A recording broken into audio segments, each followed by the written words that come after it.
One thing, we are starting up with a Zoom and we will be recording it. And you are So recorded now. You are being recorded, just so you know, and this will be posted up on the Climate Solutions Caucus webpage, YouTube. Thank you. Thank you, Representative Rice.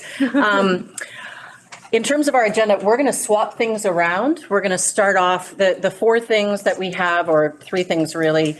The focus for today is an overview / update, as well as a Q&A opportunity to Chair Bray with regards to Senate Bill 5, also known as the Affordable Heat Act.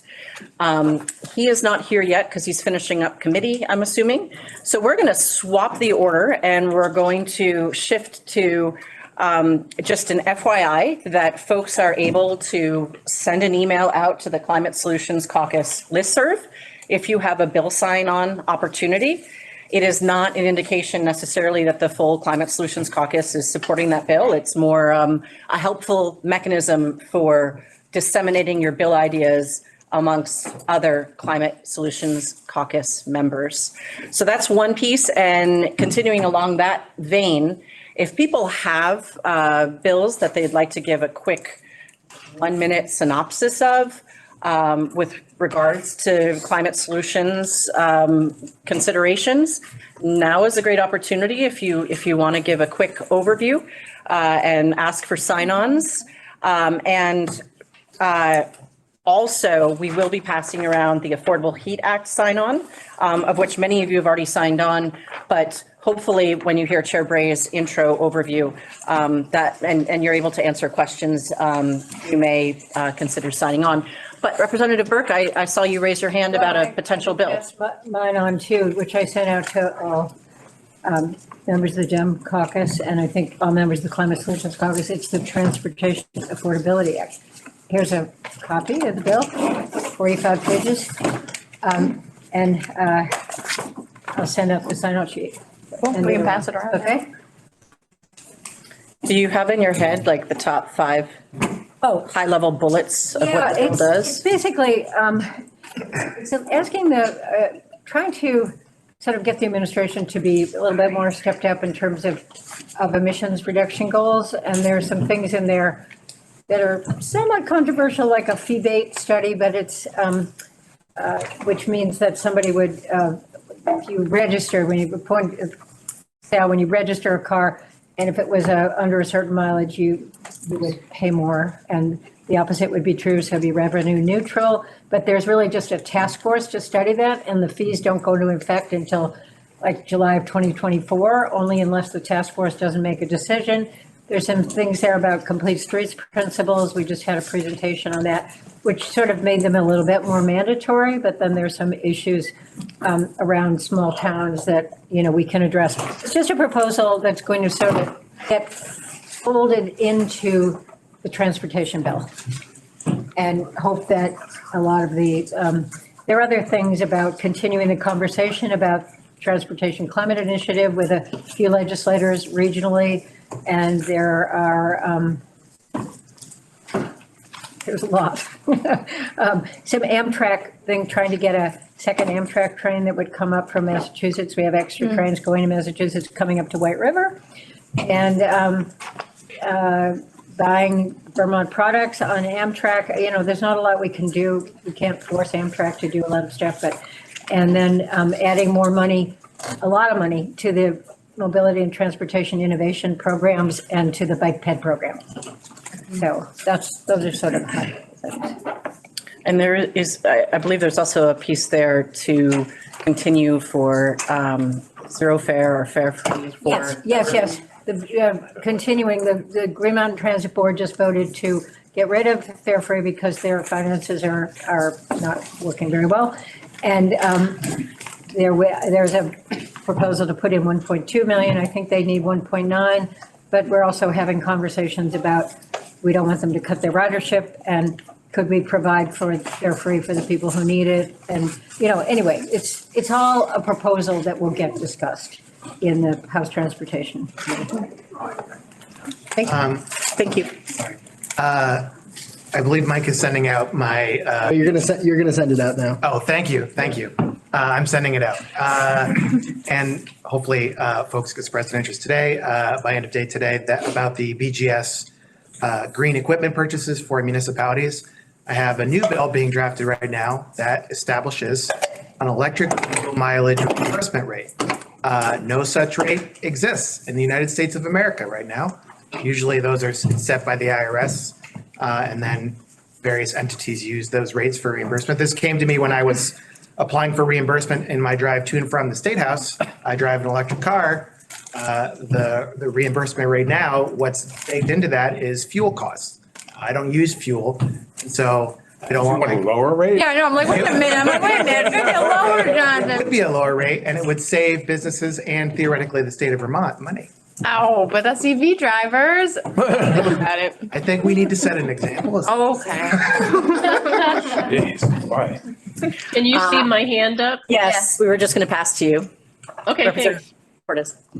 Thank you.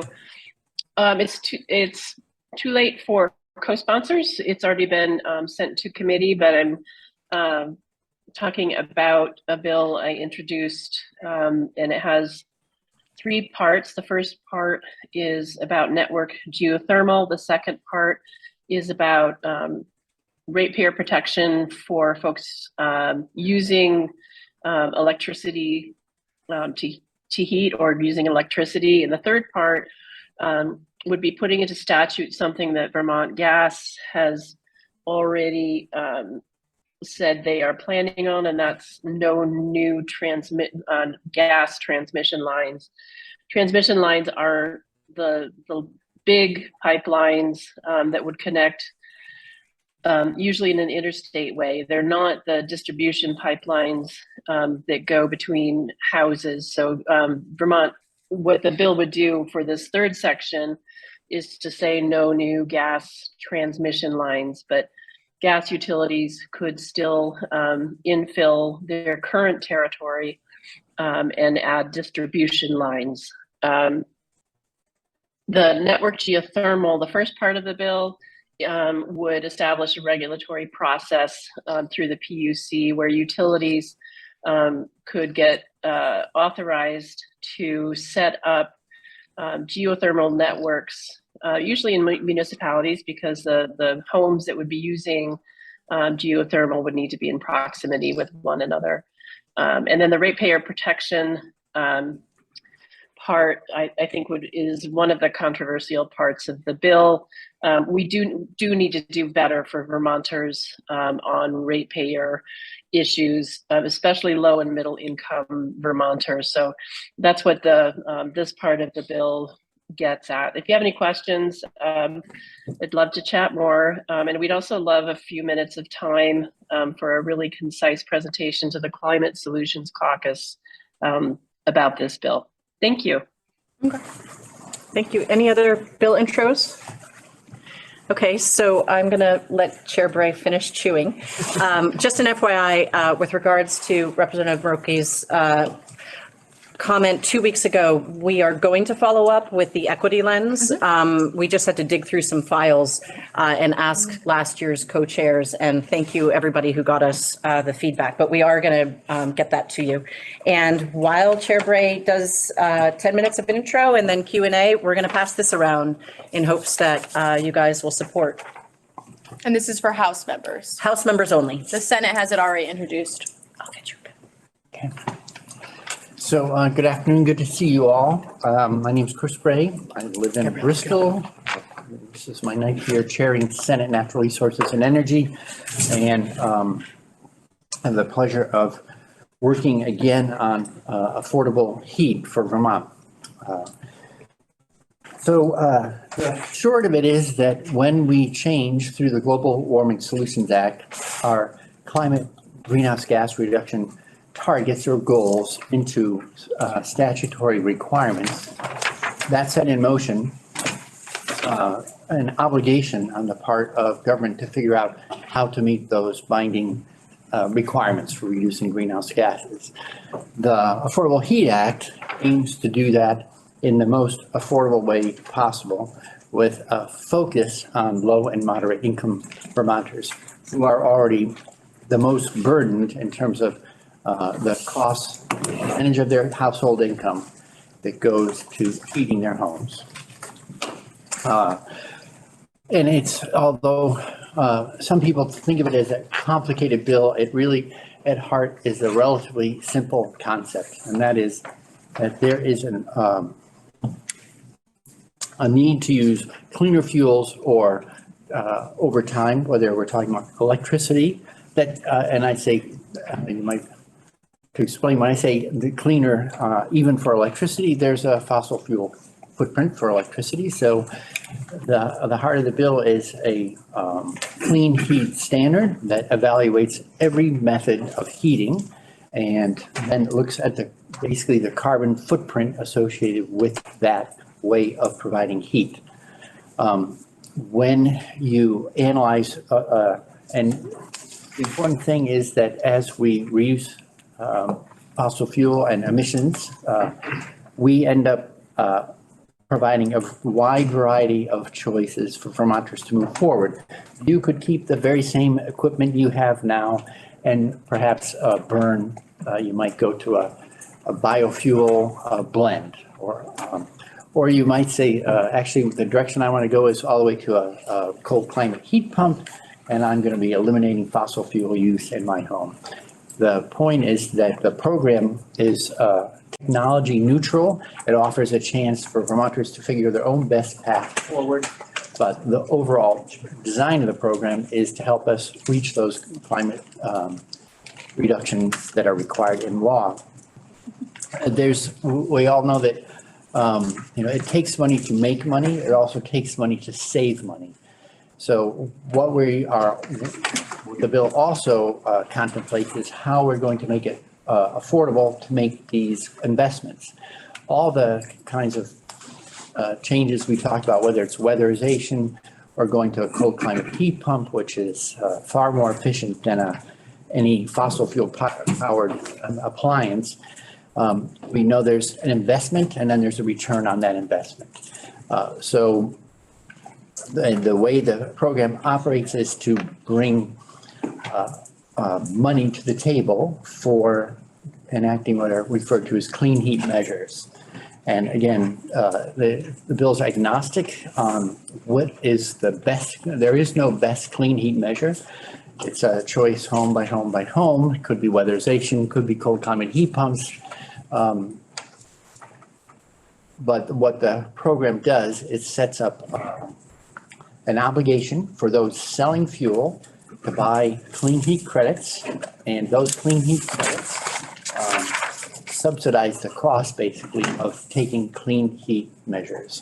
So it's a way, another way I think about it is that the current system of using fuel is a bit like if we had a solid waste system in which if you have, the way it works is that when you have trash, you walk to your property line and you throw it in your neighbor's yard or maybe out into the street.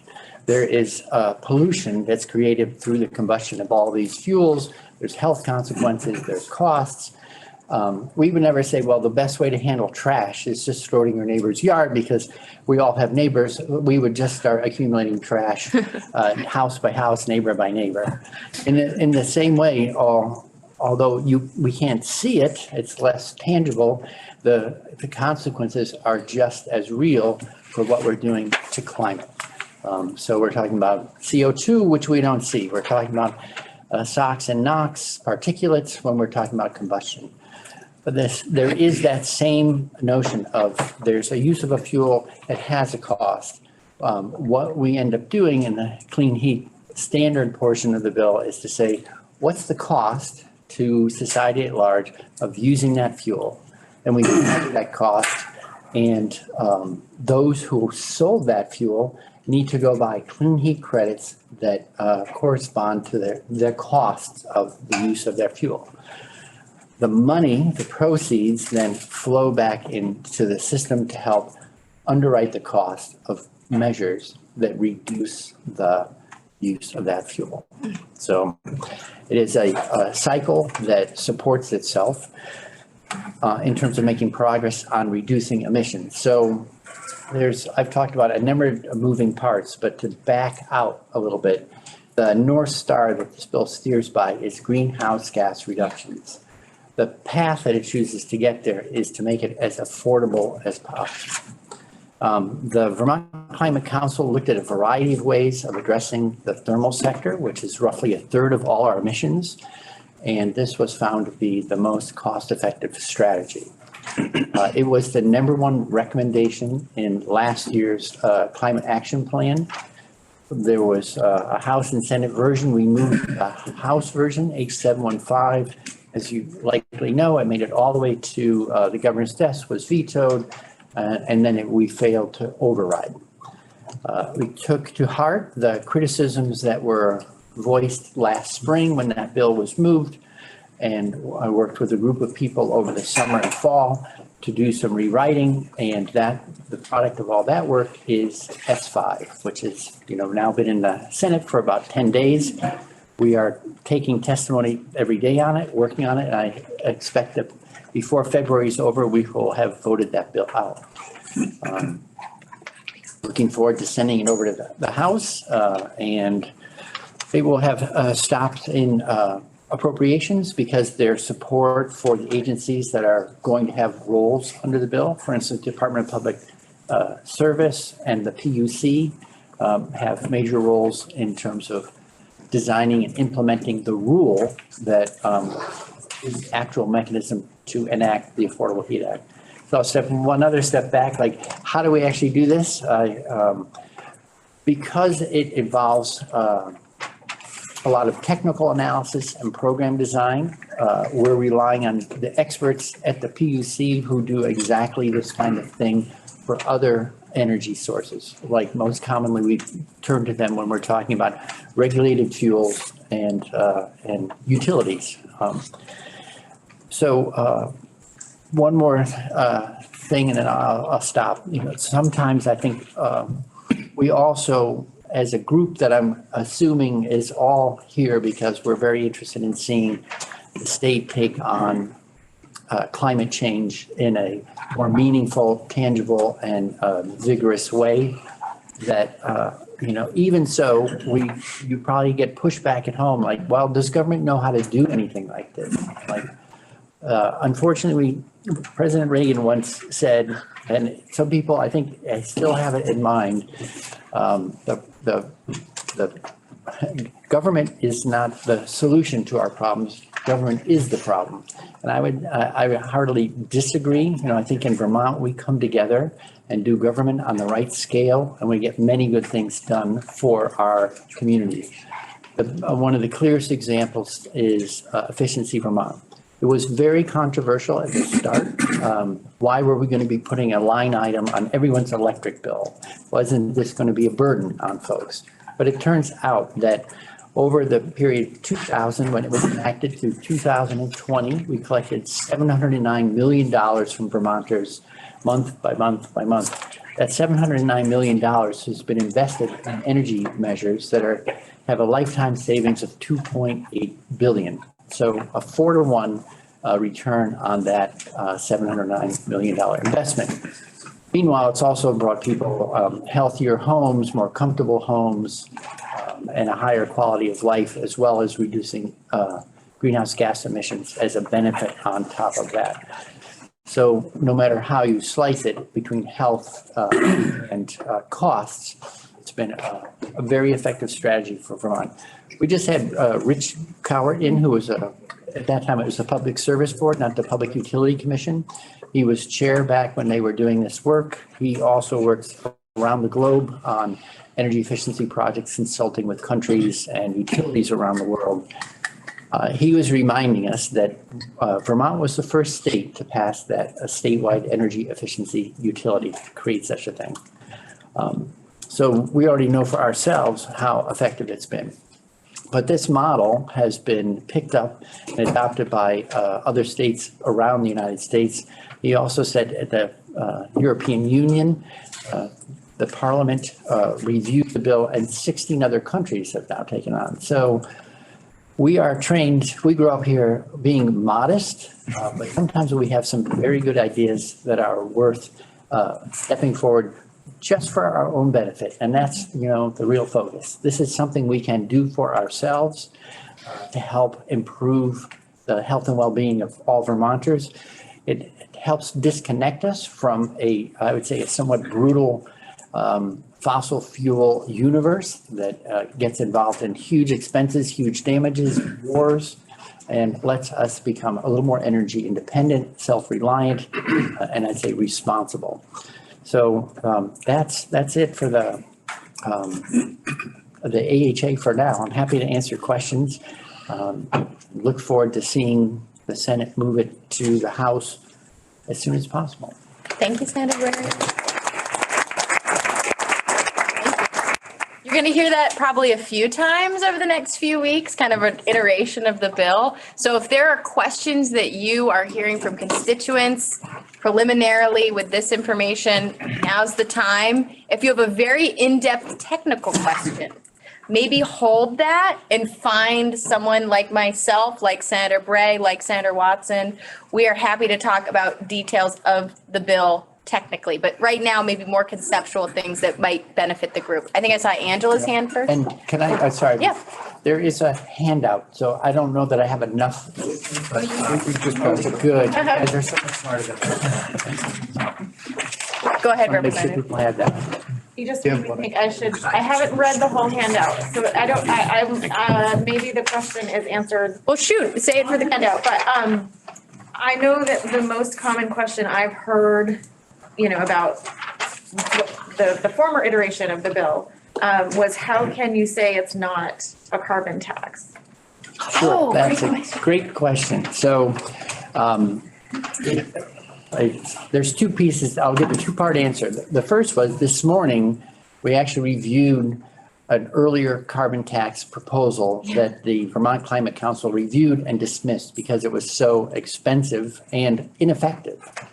It's a carbon tax, so just putting a tax on every gallon of fuel sold is a very we already tax per gallon. There's taxes for the petroleum cleanup fund, and there's a regular tax on fuel. You could just say 2 cents becomes 4 cents, you'd have the extra money.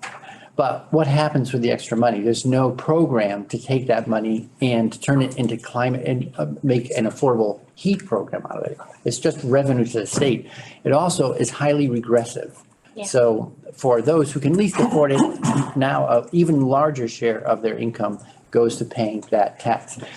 But the bright line legal distinction to be made is a tax is money collected by the state. And if you look at the energy efficiency charge on an electric bill, it doesn't go to the state. It goes to the utility that Efficiency Vermont, for the most part. Also, Burlington Electric has a program, and Vermont Gas has a program. But the money goes to an entity of state government to spend that money on the program that they're running. So the state of Vermont is not going to be running the clean heat program. It will be funded outside, and the monies that will circulate through that will stay in the program to do the work of the program. Can I with a quick follow-up? Yeah. If I could add two more pieces to that concept. A tax doesn't necessarily cap behavior. A tax is just an increased price. This is actually saying this is the cap by which, this is the level of greenhouse gas emissions that you can be producing at the wholesale fuel market. And then, if you go above that, or if you don't do all of these measures with your customers, then that's where that fee or whatnot comes into place. A tax itself, people still go buy cigarettes. There's a tax. There's no corresponding sort of downward pressure. And then the other piece is about this structure is it's much more market-based. So it's sort of bringing in the businesses, the utilities to come to the table and identify how to address this challenge. Did I get that right? Yeah. Okay. And so the term we heard this morning in committee was that the demand for heating fuel is highly inelastic. So it's very little influenced by the price. Yeah. So there's really no benefit to just enacting a higher tax unless you have an entire program designed to receive those monies and then implement a program.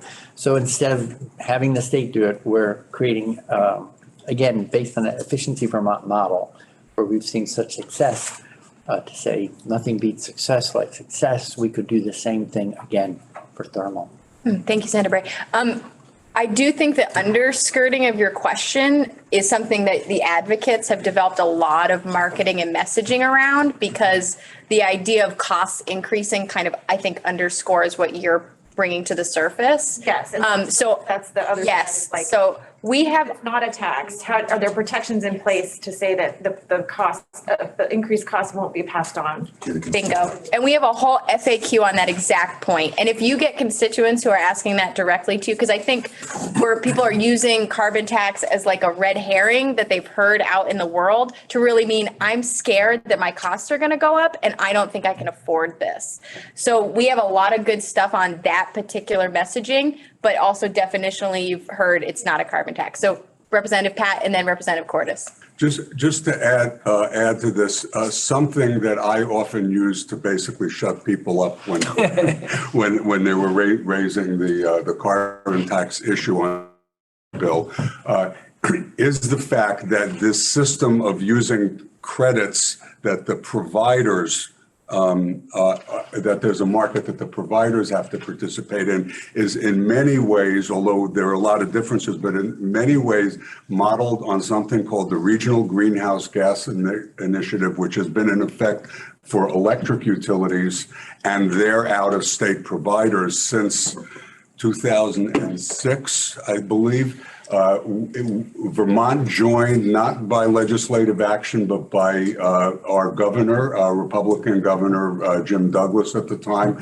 signing us an agreement with a bunch of other governors to do this. And that has, in effect, the effect of that has been the incentive on those providers to reduce the carbon content of their electric generation, the proceeds of which have supported Efficiency Vermont. It's been one of the more significant ongoing sources. So there is it's a lot more complicated when you're dealing in this area because there's so many different kinds of technologies and businesses involved than simply regulated utilities. But I don't think most Vermonters even understood that there was this mechanism going on that as ratepayers, they were in effect paying something in their electric bill for that. And I think this is very, very parallel, but I would just simply say, did you know that something like this already been in effect for years? Thank you, Representative Pat. And thank you for all your work on the clean heat standard of your. Let's take Mari Cordis and then Senator Watson, or is this on this point? It's on this. Okay, Senator Watson and then Representative Cordis. I just wanted to add that right now there's an obligation for the fuel sellers to specifically help low and moderate income Vermonters. In fact, it works out to be like 60% of residential households would qualify specifically in this bill. So, if someone is worried about like my costs might go up, well, they probably also, are part of the 60% that is intentionally identified as needing to be recipients of these benefits. Well, Can I jump in? yes, we're going to have Senator Bray comment, then Representative Cordis, and then Representative Demrow has a question. Senator Watson's reminding me of something else that we heard today. Always when you're looking at the cost of a system, that you should say compared to what? And right now, I'd argue that the current system is unaffordable for many Vermonters. The anecdotal is not hard data, but all of us, I think, walk around and we talk to neighbors. It could be the post office, the grocery store. You end up hearing about their real world life experience. And I've heard people talking about heating costs that compared to 2 years ago before the price spike started of $2,000 to $4,000 more a year on heating. And given that median income is around $60,000, that is a very large hit on most families. So leaving us in that system there's nothing attractive about leaving Vermonters where they are. I was saying we're kind of in a swamp right now, and we're looking to chart the most affordable path out of that. Let Vermonters take more control over the costs they face. Well said. And so Representative Caucus and Representative Demro, and then we probably have time for one more question on this. So if you've got a burning desire, think about it and we'll try to take one more. Go ahead, Representative Caucus. Great facilitation, Senator White. Hater. I support this bill. Thank you, Senator Bray, and thank you for the House members for the companion bill that I will be signing on to. I also think that it's important that we as a caucus, whenever we're thinking about drafting or debating and passing legislation that affects, that's about clean energy, we think about things like what is, who defines what a clean heat credit is? How do they happen? Are there any pass-through instances where a clean heat credit might actually be commingled at another point with not green energy? And I don't know if that would be something that we could talk about at a future caucus, but at the very least, it would be something important for all of us to be paying attention to. Thank you. Well, thanks, Rep. Caucus. I know that you're vigilant about the concern that came up last year, which was, could the bill be distorted in such a way that it would allow for greenwashing, which is clearly antithetical to what everyone, I think, in the room wants. So we are not interested in that. So we, in the rewriting, there is a more robust analysis that I think will help us ensure that the bill cannot be manipulated in such a way as to allow for greenwashing. So there is a very rigorous analysis that in terms of the carbon intensity of every fuel type, and it requires a full life cycle analysis. So cradle to grave, none of this just looking at what happens in Vermont. If that fuel originates outside Vermont, as almost every fuel does, we need to look at the carbon footprint of how that fuel got created. So if that's growing soybeans in Kansas, how much, what was the carbon footprint of the fertilizer, the fuel on the tractor? So I think we have a pretty solid proposal on that side. The other thing is there's another clause in there that says that the tag will look for unintended consequences. So even if the analysis is tight and appropriate, what if enough farmers decided, I'm actually going to make more money by growing soy for a biofuel than growing corn to feed my cows, whatever it is, that whatever food crop they're involved in growing, that we have the ability that's named in the bill, and we are on the lookout for unintended consequences. We know it's going to be a long-lived bill, a program, and it'll be a changing scenario year by year by year. So we're building in a vigilance to look for unintended consequences throughout the time that the program operates. And a TAG is an acronym for Technical Advisory Group. There is a TAG for Efficiency Vermont.